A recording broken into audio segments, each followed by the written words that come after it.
안녕하세요. 이제 대학생 4학년으로 취업을 준비하는 대학생입니다. 저는 컴퓨터 공학을 전공했는데요. 학교에서 기본적인 프로그래밍과 운영체제, 자료구조와 같은 교육을 받았지만 이런 지식들을 가지고 취업을 할 수 있을지 고민입니다. 프론트엔드, 백엔드, 데이터 사이언티스트 등 여러 분야가 있어서 어떤 진로를 선택해야 할지도 고민이 되더라고요. 저는 공부할 때 자바, 데이터베이스, 자료구조 등을 좋아해서 백엔드 개발자가 제일 나은 것 같은데 이마저도 제 결정이 맞는지 모르겠습니다. 프론트엔드 개발자나 데이터 사이언티스트는 어떤 일을 하는지 눈에 보이는데 백엔드 개발자는 어떤 일을 하는지 눈에 잘 안 보이는 것 같기도 하고요. 백엔드 개발은 정확히 어떤 일이고 백엔드 개발자가 하는 일은 무엇인가요?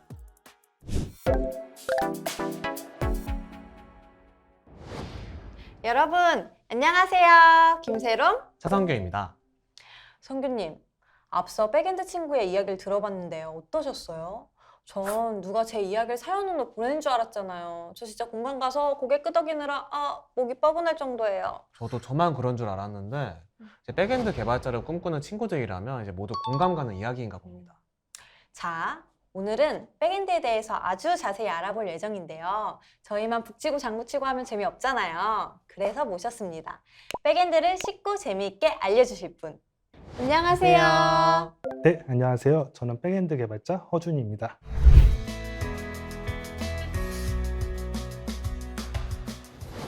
와우! 저 백엔드 개발자는 처음 만나 뵙는데요. 듣기로는 경력이 엄청 대단하시다고 들었는데 맞나요, 교수님? 네, 저는 2010년부터 지금까지 쭉 백엔드 외길 인생만 걷고 있는데요. 여러분들이 백엔드에 대해 도움이 필요하시다고 하셔서 한 걸음에 달려오게 됐습니다. 와! 백엔드에 대한 애정이 남다르신 것 같아 오늘 무슨 내용을 알려주실지 더 기대가 되는데요. 오늘은 어떤 주제로 이야기를 나눠볼지 본격적으로 시작해볼까요? 네, 오늘 본격적인 주제에 앞서서 질문 하나 먼저 드려보고 싶은데요. 여러분들은 개발자란 무슨 일을 하는 사람인지 혹시 아시나요? 프로그래머 아니면 소프트웨어 단어가 떠올라요. 그러니까 제가 생각하기에는 이제 개발자는 코딩하는 사람? 뭐 프로그래밍 언어를 사용할 줄 아는 사람? 네, 이미 잘 알고 계시네요. 그 백엔드 개발자가 어떤 사람인가를 정의하려면 먼저 개발자가 무엇을 하는 사람인지를 먼저 알아야 되기 때문에 제가 질문을 드렸는데요. 네. 개발자는 한마디로 프로그래밍 언어를 이용해서 애플리케이션을 만들어내는 사람이라고 할 수 있습니다. 여기에서 프로그래밍 언어는 되게 다양하게 정의될 수 있지만 사람과 컴퓨터가 모두 이해할 수 있는 일종의 규칙을 담고 있는 언어로 생각할 수 있고요. 애플리케이션이란 컴퓨터에서 실행되면서 다양한 입력을 규칙에 따라 원하는 출력으로 바꿔주는 프로그램을 의미합니다. 좀 어려우실 것 같아가지고 제가 좀 쉽게 설명을 드리려고 하는데 네. 다들 핸드폰에 그 계산기 어플리케이션 깔려 계시죠? 네, 그럼요. 그럼요. 네, 계산기라는 애플리케이션을 통해 설명을 드리면 이해하시기 쉬우실 것 같은데요. 계산기는 숫자와 연산자를 입력을 받아서 그 계산 결과를 출력해주는 프로그램이잖아요.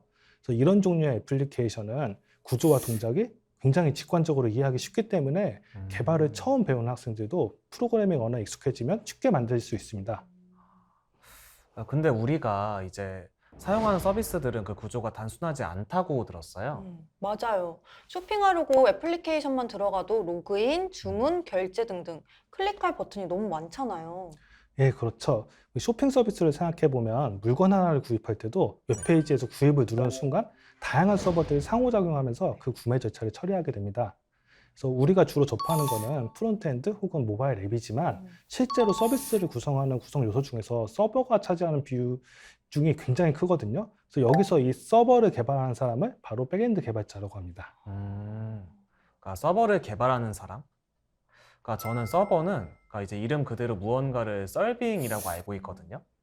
그러니까 그럼 여기서 이제 제공해주는 역할을 하는 애플리케이션을 서버라고 말하는 거 맞죠, 교수님? 네, 맞습니다. 그 서버 역시 애플리케이션의 일종이기 때문에 특정한 입력을 받아서 규칙에 맞게 처리한 뒤에 출력을 해주는 역할을 하는데요. 여기서 서버에 입력을 주고 출력을 되돌려 받는 역할을 하는 주체를 저희가 보통 클라이언트라고 부릅니다. 그래서 이 클라이언트는 흔히 여러분이 아시는 웹페이지가 될 수도 있고 아니면 모바일 애플리케이션 같은 애플리케이션이 될 수도 있겠죠. 그러니까 아까 교수님이 말씀해주신 그 계산기를 이제 어플리케이션 예를 들면은 뭐 숫자나 기호를 키보드로 치거나 뭐 버튼을 클릭하는 동작이 입력이 되고 또 화면이 표시되는 계산 결과들은 출력이 되는 것인가요? 네, 말씀하신 것들이 흔히 말하는 유저 인터페이스, UI에 해당한다고 볼 수 있는데요. UI. 그런데 서버는 보통 이런 UI 요소가 없습니다. 그래서 서버는 규격에 맞는 입력을 받아서 이를 처리한 뒤에 이 결과를 규격에 맞게 반환해주는 역할을 하는데요. 그래서 클라이언트가 서버에 처리해달라고 부탁하는 것들을 요청, 그러니까 리퀘스트라고 부르고 서버가 반환하는 결과를 이 요청에 대한 응답, 보통 리스폰스라고 부릅니다. 서버는 UI가 없다고 하셨는데 그러면 서버는 단순한 것 아닌가요? 눈에 보이지도 않잖아요. 네, 그 서버라는 게 실제로 눈에 보이는 것이 아니기 때문에 그렇게 생각하실 수 있는데 실제로는 그렇지 않습니다. 만약 1 더하기 1을 요청받았을 때 2를 응답해주는 단순한 서버도 있지만 우리가 흔히 쓰는 쇼핑 서비스만 해도 요청과 응답이 그렇게 단순하지 않거든요. 그래서 한번 예를 들어 볼게요. 네, 우리가 온라인 서점에서 어떤 책 한 권을 사려고 하는 경우를 생각해 볼게요. 구매 버튼을 눌렀을 때 우리 웹브라우저는 클라이언트가 되어가지고 온라인 서점 서버에다가 어떤 책을 몇 권 구입하겠다라는 요청을 보내게 되는데 이 요청을 받으면은 그때부터 이제 서버는 굉장히 많은 일을 해야 됩니다. 그래서 요청을 보낸 사용자가 실제로 존재하는 사용자인지 확인도 해야 되고 구매하려는 책을 해당 사용자가 구매할 수 있는지도 체크를 해야 됩니다. 상황에 따라서는 재고가 없을 수도 있고 아니면 지역이나 나이 같은 것들의 제한 때문에 그 사용자가 구매하기 부적절한 경우도 있을 수 있겠죠. 그래서 이런 정보들을 보통 우리가 데이터베이스라고 부르는 저장소에 저장을 하게 되는데 서버는 데이터베이스에다가 재고 정보라든지 그런 필요한 정보들을 조회하는 것을 요청을 하게 되는 거죠. 그래서 만약에 데이터베이스에서 우리 사용자가 구매하려는 책의 재고가 있다라는 결과를 받았고 다른 조건들도 검사해 봤는데 문제가 없었다고 하면은 서버는 이제 클라이언트에다가 응답을 보내게 되는 거죠. 이 경우에는 이제 사용자가 구매 요청을 했으니까 그 책은 구매 가능하다 이런 응답을 보내게 되는 겁니다. 그래서 이렇게 사용자가 그 책을 구매할 수 있다는 것을 인정하게 되었는데요. 네. 그럼 이제 구매를 위해서는 이제 결제를 해야 되겠죠. 그래서 여러분들은 쇼핑몰에서 물건을 사실 때 어떤 방식으로 결제를 많이 하시나요?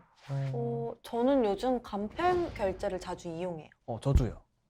네, 요즘은 물건을 구입하려고 하실 때는 직접 카드 번호를 입력하시기보다는 별도의 결제창이 떠가지고 간편하게 결제를 하시는 경우들이 일반적인데요. 네. 보통 이런 결제는 외부 업체에 의해서 이루어지게 됩니다. 그래서 이 결제창에서 그 결제가 정상적으로 이루어지게 되면은 결제 업체는 우리 서버에 결제가 완료되었다라는 정보를 보내게 되고 여러분들의 브라우저에도 결제가 완료되었다는 응답을 보내게 됩니다. 그래서 여러분들이 브라우저에서 결제 완료 버튼을 딱 누르게 되시면은 브라우저는 이제 서버에 다음 단계로 진행해달라는 요청을 보내게 되고 그럼 서버는 결제 업체에서 받은 정보를 확인한 다음에 정말로 결제가 이루어졌는지 그 정보를 확인하고 그다음에 데이터베이스에 주문 정보를 저장하게 됩니다. 이렇게 저장된 주문 정보는 이후에 도서를 출고하기 위해서 배송 부서에서 이제 조회를 하게 되는 거죠. 그렇군요. 네, 그런데 교수님, 근데 이제 저희가 책을 구매하려고 장바구니에 추가하잖아요. 그러면 서버가 데이터베이스에 이제 장바구니 정보를 저장만 하는 게 아니라 그 정보를 이제 저장하고 도서가 추가된 장바구니 페이지까지 HTML 형태로 반환해 준다고 들었어요. 네. 과거에는 서버가 직접 사용자들이 보던 웹페이지까지 그려서 전달을 하는 경우가 있었어요. 사실 요즘에도 이런 형태의 서비스들이 동작하고 있는 경우가 많고요. 그래서 이 시절에는 서버가 하는 역할이 비교적 단순했기 때문에 개발자들도 관련된 서버 개발이랑 그 다음에 그 웹페이지에 그리는 역할까지 같이 담당하는 경우가 좀 많았습니다. 네, 교수님, 최근에는 이 인터넷 산업이 엄청 발전했잖아요. 그러면서 요구사항이 좀 이렇게 복잡해졌을 것 같은데 뭐 웹페이지는 그런 웹페이지대로 복잡한 구성이나 좀 화려한 애니메이션을 담아내고 서버는 서버대로 전보다 훨씬 더 복잡한 규칙을 좀 처리했을 것 같아요. 그럼 개발자 한 명이 이 분야를 다 담당했던 건가요? 너무 끔찍한데요? 네, 서비스 개발이 점점 복잡해지고 거대해지면서 개발자들의 역할이 점점 더 커지게 된 거죠. 그래서 서비스의 구성 요소에 따라 프론트엔드와 백엔드 각각의 전문 영역이 나뉘게 된 겁니다. 그래서 프론트엔드 개발자와 백엔드 개발자가 구분된 거네요? 그럼 웹페이지나 모바일 애플리케이션 등 좀 사용자 UI와 밀접한 관련이 있는 영역을 프론트엔드, 또 이 프론트엔드의 요청을 이제 받아서 이제 주요한 로직을 수행한 뒤에 결과를 응답해주는 서버의 영역을 백엔드라고 하는 거군요. 네, 정확하게 이해하셨습니다. 물론 프론트엔드와 백엔드를 모두 잘 다루는 만능 개발자분들도 많이 계신데요. 산업의 규모가 커지면 커질수록 각각의 영역에 전문화된 지식을 필요로 해주는 건 어쩌면 당연한 일이라고 볼 수 있거든요. 그래서 이러한 전문성을 갖추기 위해서 대부분의 경우에는 취업을 하실 때부터 프론트엔드와 백엔드를 구분해가지고 지망을 하시게 됩니다. 그래서 백엔드 개발자란 무엇을 하는 사람이냐라고 물어보신다면 한마디로 백엔드 개발의 전문성을 가지고 있는 개발자라고 정의할 수 있을 것 같습니다. 그런데 저는요, 여전히 백엔드 개발자가 하는 일이 쉽게 와닿지가 않아요. 실제로 백엔드 개발자로 일을 하게 된다면 어떤 방식으로 일을 하는 것인가요? 네, 그럼 더 쉽게 이해하기 위해서 많은 분들이 사용해봤을 인터넷 서점을 만드는 개발자라고 한번 가정을 해볼게요. 그렇다면 백엔드 개발자가 하는 일들은 무엇이고 백엔드 개발을 잘하기 위해서는 어떤 것들을 알아야 될까요? 그러니까 우선 아까 교수님께서 이제 말씀해 주신 것처럼 이제 어떤 요청이 들어왔을 때 이제 필요한 처리를 하고 또 이에 맞는 응답을 이제 좀 반환하는 프로그램을 만드는 역할을 좀 알아야 될 것 같아요. 네, 맞습니다. 근데 그 말처럼 생각보다 단순한 일은 아니거든요. 여러분이 온라인 서점의 개발자라고 가정을 한다면은 어떤 책을 구매한다고 했을 때 앞에서 설명한 것처럼 단순하게 해당 도서의 재고만 확인한 다음에 살 수 있어, 살 수 없어, 구매 가능 여부를 응답하는 서버를 만드는 건 불가능하겠죠. 그래서 실제로 여러분들이 인터넷 서점을 개발한다고 하신다면은 해당 도서가 성인만 구입할 수 있는 도서라면은 서버에서 이제 해당 사용자가 본인 인증을 마치셨는지, 본인 인증을 마쳤다면은 나이가 19살 이상인지 이런 것들을 확인하는 절차가 있어야 되고, 네. 이런 것들은 이제 백엔드 개발자들이 서버에서 프로그래밍 언어를 통해서 구현해야 되는 부분이 되는 거죠. 그 외에도 해당 도서가 언제 배송이 가능할지를 확인한다든지, 뭐 도서에 할인이 들어가는지 안 들어가는지, 사은품을 제공해 드려야 되는지 안 되는지 여부 등을 확인하는 과정이 추가될 수도 있고요. 그래서 백엔드 개발자는 이런 도서 구매라는 영역에 대한 지식도 가지고 있어야 합니다. 그래서 이 도서 구매에 관한 지식이라는 게 법률적인 지식이 될 수도 있고, 아니면 그 해당 온라인 서점의 자체적인 정책에 대한 지식이 될 수도 있는 거죠. 그래서 이러한 규칙들은 프로그래밍 언어를 이용해서 코드를 구현을 해야 되면서 보통 이렇게 구현하는 영역을 저희가 비즈니스 로직이라고 부르거든요. 그래서 순수하게 기술적인 영역이 아닌 실제 업무 절차를 구현한 코드라는 뜻입니다. 그럼 이외에 뭐 순수한 프로그래밍 언어에 대한 영역 외에도 신경 써야 할 부분이 있을까요? 네. 저장되어 있는 여러 정보들을 조회하기 위해서 혹은 어떤 정보들을 저장하기 위해서 데이터베이스에 대한 지식도 필요합니다. 그래서 만약에 외부 업체에서 정보를 조회할 일이 있다면 이에 해당하는 지식들도 가지고 계셔야 될 거고요. 또 사용자들한테 좋은 도서를 추천해 주고자 하는 기능을 만들어야 된다면 인공지능이나 머신러닝에 대한 지식이 필요하실 수도 있겠죠. 예, 그래서 백엔드 개발자란 현실의 요구사항을 구현한 서버를 만들어내는 일을 주로 하는 개발자를 말하게 됩니다. 조금 더 구체적인 예를 한번 들어볼게요. 출간된 지 1년 6개월이 지난 도서는 구매 시 마일리지를 10% 적립해 준다 라는 어떤 현실의 요구사항이 있다면은 컴퓨터가 이런 문장을 바로 이해할 수는 없기 때문에 백엔드 개발자들은 앞에서 말씀드린 것처럼 데이터베이스와 프로그래밍 언어를 이용해서 이 요구사항을 구현해내게 됩니다. 그래서 이런 요구사항을 서버에서 구현하기 위해서 백엔드 개발자들은 이를 조금 더 논리적인 형태로 변환을 하게 되는데요. 이 요구사항은 일단 도서가 구매되는 시점에 처리가 되어야 되고, 데이터베이스에 해당 도서의 출간 일자가 이미 저장이 돼 있어야 되고, 사용자별로 이제 마일리지를 지급해 드려야 되니까 마일리지를 저장하는 테이블도 있어야 되겠죠. 그래서 만약에 그런 테이블들이 없다면은 백엔드 개발자들이 해당 테이블을 만들어 가지고 데이터를 저장하고 관리하게 됩니다. 잠시만요, 교수님. 저 궁금한 게 있는데요. 1년 6개월이 지났다는 말이 조금 모호하지 않나요? 1년 6개월째 되는 날인지 아니면 그 다음 날인지 해석하기 나름인 것 같은데. 그러네요. 생각해 보니까 도서 가격의 10%도 이제 정가의 10%인지 아니면 뭐 실제 구매 가격의 10%인지 이것도 좀 헷갈려요. 네. 그 앞에서 제가 출간된 지 1년 6개월이 지난 도서들은 구매 시 마일리지를 10% 적립해 준다라는 요구사항은 말만 들었을 때는 되게 이해하기 쉽고 금방 구현할 수 있을 것 같았는데, 이걸 논리적으로 변환하려고 생각하다 보니까 고려해야 될 것들이 굉장히 많잖아요. 그래서 이처럼 실제로 프로그래밍 언어로 구현을 하려고 한다면 고려해야 될 것들이 굉장히 많아지게 됩니다.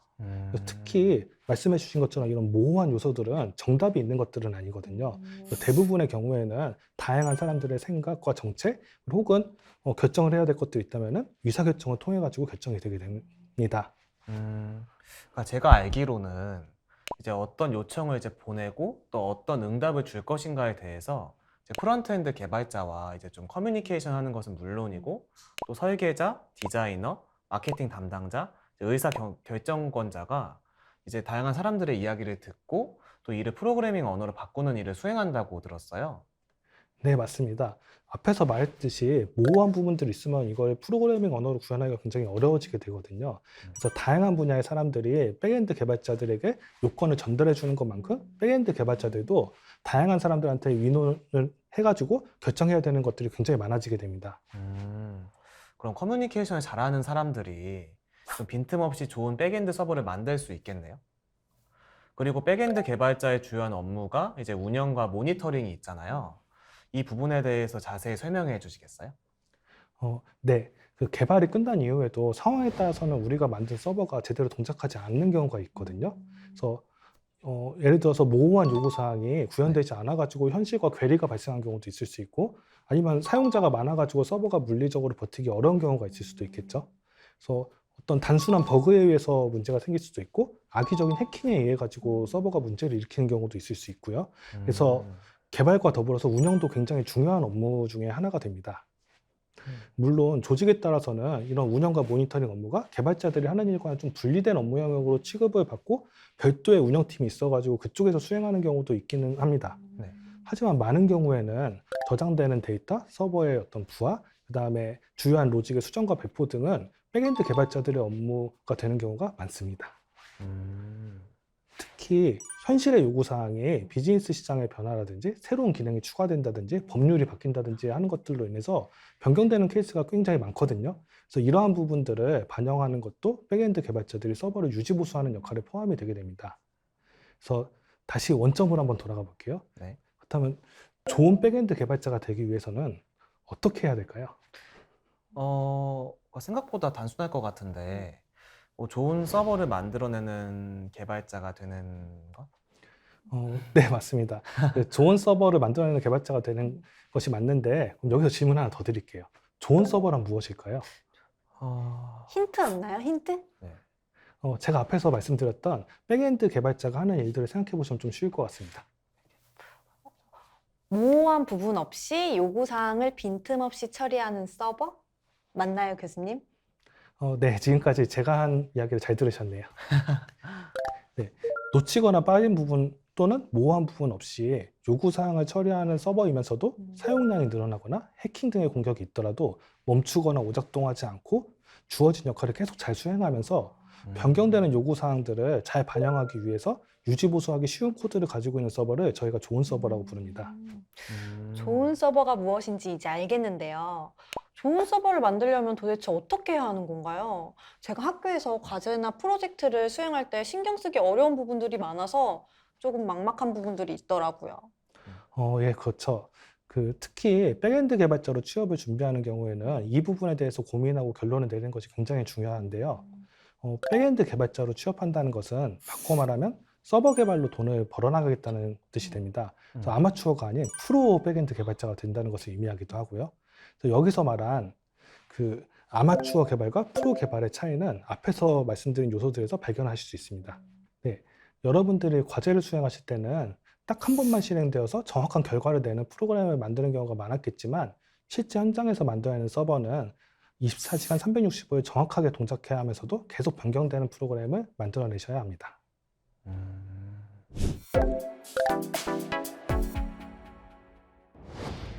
저는 자바로 서버를 개발하는 것들을 배웠는데요. 인터넷이나 백엔드 개발에 관한 글을 읽으면 스케일아웃이니 마이크로 서비스니 컨테이너니 하는 배우지 않은 개념과 용어들이 너무 많이 나오더라고요. 백엔드 개발자로 취업 준비하면서 이건 꼭 알아야 한다 라는 중요한 개념이 있을까요? 네, 실제로 교육을 받으시면서 서버를 만들어 볼 때는 기능을 구현하는 것에 중점을 두기 때문에 보통은 딱 하나의 서버만 개발하고 실행하는 경우가 많습니다. 하지만 실제 현장에서는 엄청나게 많은 서버들을 개발하고 동시에 실행하는 경우가 많은데요. 아마 이런 관점에서 등장하는 개념들이 좀 생소하게 느껴질 수 있을 것 같습니다. 그래서 먼저 클라이언트와 서버로 이루어진 구성을 보실까요? 그럼 이 구성은 최신 서비스들의 아주 기본적인 구성이죠? 네, 여기서 클라이언트는 우리가 일반적으로 생각하시는 모바일 앱 혹은 웹브라우저라고 보시면 되는데요. 클라이언트가 요청을 보내고 서버는 여기에 응답을 하는 역할을 하게 됩니다. 그래서 이 서버의 응답으로 클라이언트는 화면을 그리고 이 화면에 사용자가 반응을 하고 버튼을 누르거나 스크롤을 하는 등의 동작을 하게 되면은 다시 클라이언트는 서버에 또 요청을 보내게 되고 서버는 응답을 해주게 되는데 이러한 과정들이 계속 반복되면서 서비스가 만들어지게 됩니다. 그럼 혹시 이런 일이 있어서는 안 되지만 정말 만약에 서버가 멈추게 되면 어떻게 되는 거예요? 서버가 다운되거나 멈추는 일이 자주 일어나잖아요. 예, 듣기만 해도 너무 끔찍한 네. 상황인데요. 예, 만약에 서버가 멈추게 되면 서비스에는 아주 치명적인 상황이 발생하게 되죠. 그래서 이를 방지하기 위해서 서비스를 구성하는 모든 서버들은 보통은 2개 이상 실행되어 있다가 하나가 멈추더라도 다른 하나가 동작을 하도록 구성이 되어 있습니다. 그래서 어떤 상황이 발생하더라도 서버가 자기 기능을 하도록 만드는 것이죠. 네, 혹시 두 분은 좋아하시는 아이돌이나 가수 있으신가요? 네, 저 있어요. 저 BTS요. 네, BTS는 정말 많은 분들이 좋아하시네요. 그럼 그분들 공연을 보기 위해서 콘서트 예매 해보신 적 있으세요? 네, 있어요. 그 서울에서 단독 콘서트 한다고 해서 예매 날에 PC방에 가서 3시간 전부터 기다렸었어요. 그래서 어떻게 되셨어요? 당연히 실패했죠. 예매 버튼 딱 누르니까 갑자기 홈페이지 다운되고 난리가 아니었어요. 네. 홈페이지가 다운되는 이유가 무엇일까요? 갑자기 사람들이 많이 접속해서? 네, 맞습니다. 이처럼 서비스의 사용자가 갑자기 증가했을 때 클라이언트가 서버에 보낸 요청이 급증하기 때문에 서버의 처리 능력을 넘어설 수도 있는데요. 그래서 서버의 처리 능력을 넘어서는 요청이 들어오게 되면 서버가 느려지거나 심하면 다운이 될 수도 있는 겁니다. 이를 방지하기 위해서 저희가 뭘 늘려야 될까요? 사양. 그 서버의 처리 능력을 높이기 위해서 사양을 늘린다고 하죠? 네, 맞습니다. 그 스케일아웃을 위한 서버 확장 방법이 있고요. 그래서 최근에는 스케일업보다는 스케일아웃이 조금 더 트렌드라고 볼 수 있습니다. 그래서 스테이트리스 애플리케이션이라는 개념이 나오게 되는데요. 이 스테이트리스 애플리케이션이란 그 가용성과 스케일을 위해서 중요한 것이 서버가 형태를 가지지 않는 것이 중요하다. 그래서 스테이트리스라는 말을 쓰게 되거든요. 그래서 왜 그렇게 되냐면은 우리가 운영을 하다 보면은 서버가 내려가거나 아니면 늘어나거나 줄어드는 상황이 발생하게 되거든요. 근데 이럴 때 데이터를 유지하게 하려면은 서버가 상태를 가지고 데이터를 가지고 있는 것이 아니라 별도의 데이터베이스를 사용해야 된다는 것이죠. 네, 그래서 저희가 마이크로 서비스 아키텍처를 사용하게 되면은 부하를 분산하는 효과도 발생할 수 있고 개발 조직을 분리할 수도 있고 어떤 장애가 발생했을 때 그 장애를 국지적으로 좀 한정짓는 효과도 기대할 수 있게 됩니다. 그래서 우리가 기능에 따라서 서버를 분리하고 스케일아웃을 별도로 하는 방식이 되는 거죠. 그리고 다음은 네. 지속적인 통합과 빌드, 배포에 대한 이야기인데요.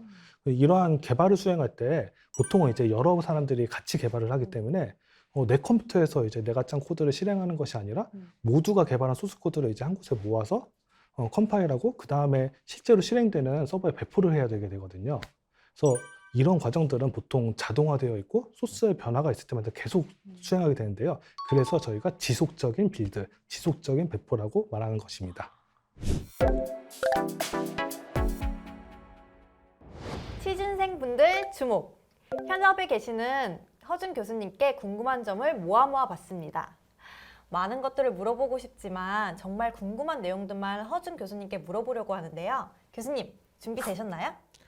네, 긴장이 조금 되긴 하지만 최선을 다해 답해 보도록 하겠습니다. 네, 좋습니다, 교수님. 교수님도 백엔드 개발자로 첫 발을 내디딜 때가 있었을 것 같아요. 백엔드 개발자로 처음 취업했을 때 가장 어려웠던 점은 무엇인가요? 아무래도 현장에서 쓰이는 용어들을 이해하는 게 좀 어려웠습니다. 백엔드 개발의 경우에는 아무래도 기술적인 용어와 함께 비즈니스 로직, 그러니까 요구사항과 관련된 업계 용어들도 파악할 일이 많아가지고 예를 들어서 공공 쪽 프로젝트를 할 때는 행정 업무와 관련된 용어들을 파악해야 했고 금융 쪽 프로젝트를 할 때는 금융 업무 용어들을 알아야 하는 어려움이 있었습니다. 그래서 회의를 하거나 다른 사람들하고 이야기할 때 중간중간 모르는 단어들이 자꾸 나와서 이해하기도 어렵고 이게 결론이 어떻게 나는지 약간 이런 것들을 이해하는 것도 쉽지 않았습니다. 물론 모르는 용어들을 물어보면은 다들 친절하게 알려주시긴 하는데 그것도 모르는 용어가 너무 많으면은 그때그때 계속 물어보는 것도 어려워가지고 한동안은 회의 도중에 계속 구글로 모르는 용어 나올 때마다 찾아보느라 바빴습니다. 회의에 집중하랴, 용어 찾으라. 회의 시간에 교수님이 제일 바쁘셨겠어요. 요즘 세상을 보면 기술이 계속해서 발전하고 있잖아요. 특히 개발자들은 이런 새로운 기술이 나올 때마다 뭔가 내가 앞장서서 배워야 할 것 같은 그런 압박이 있는데 백엔드 개발자도 그렇죠. 아마 모든 개발자들이 다 그렇지 않을까 싶지만 특히 백엔드의 경우에는 자바나 스프링과 같이 오래전부터 사용되던 기술부터 클라우드나 블록체인, AI 같이 최근에 부각되는 기술 모두가 중요하게 쓰이고 또 그 동시에 그 모든 것들을 다 이어서 제품을 만들어야 하는 책임이 있기 때문에 새로운 기술을 잘 모르면은 백엔드 개발 쪽 일을 잘하기 어려운 부분이 꽤 있다고 말할 수 있습니다. 물론 모든 기술을 다 마스터해야 된다는 것은 아니니까 너무 겁먹지 않으셔도 괜찮은데요. 그 해당 분야의 전문가들과 대화가 되고 좀 의사소통에 문제가 없을 정도 그 정도의 학습만 하신다면 충분히 일을 잘하실 수 있을 것 같습니다. 프로젝트를 진행할 때 백엔드 개발자들이 더 많은가요? 아니면 프론트엔드나 모바일 개발자들이 더 많은가요? 이런 질문은 저도 처음 받아봐서 좀 신선한데요. 이건 사실 프로젝트마다 좀 다르다고 할 수 있습니다. 그 어떤 프로젝트는 프론트엔드가 좀 중심이 되고 백엔드는 되게 일상적인 데이터의 처리와 저장만 담당하는 경우가 있고 어떤 프로젝트는 백엔드가 거의 모든 일만 하고 프론트엔드는 화면만 그리는 정도의 일을 하는 경우도 있거든요. 그래서 이거는 어떤 시스템을 만드냐? 그러니까 그런 것들이 기획 단계에서 결정되는 경우도 있고 혹은 개발을 하면서 더 효율적인 방향으로 구조를 잡아나가면서 결정이 되는 경우도 있습니다. 예를 들어서 은행 업무처럼 데이터를 정확하게 처리하는 것이 매우 중요한 프로젝트 같은 경우에는 백엔드 쪽에 좀 중심이 갈 수밖에 없고 게임 개발처럼 사용자랑 인터랙션이 중심이 되는 프로젝트는 아무래도 클라이언트 개발이 좀 중심이 될 수 있겠죠. 개발자에게 필요한 역량들이 여러 가지가 있잖아요. 개발 지식 이외에 백엔드 개발자에게 필요한 능력은 무엇이 있을까요? 이건 사람마다 중요하게 생각하는 것이 좀 다를 수 있겠지만 개인적으로는 추상화 능력이 제일 중요하다고 생각하고 있습니다. 아무래도 백엔드 개발자들은 현실 세계에서 일어나는 일들을 좀 논리적인 구조로 전환하는 역할을 담당하기 때문에 결국 세상의 복잡한 객체들을 좀 단순화시키고 추상화시켜서 우리가 처리하기 편한 형태로 바꿀 수 있어야 하기 때문입니다. 예를 들어서 한 명의 사람을 객체로 표현할 때도 내가 학교 시스템을 개발하냐 아니면 쇼핑몰을 개발하냐에 따라서 그 표현 방식이 달라질 수 있는데 추상화 능력이 좋은 백엔드 개발자라면 우리가 만들고자 하는 시스템에 적합한 형태로 사람을 추상화해서 그 데이터베이스를 설계하고 효율적인 코드를 작성할 수 있을 겁니다.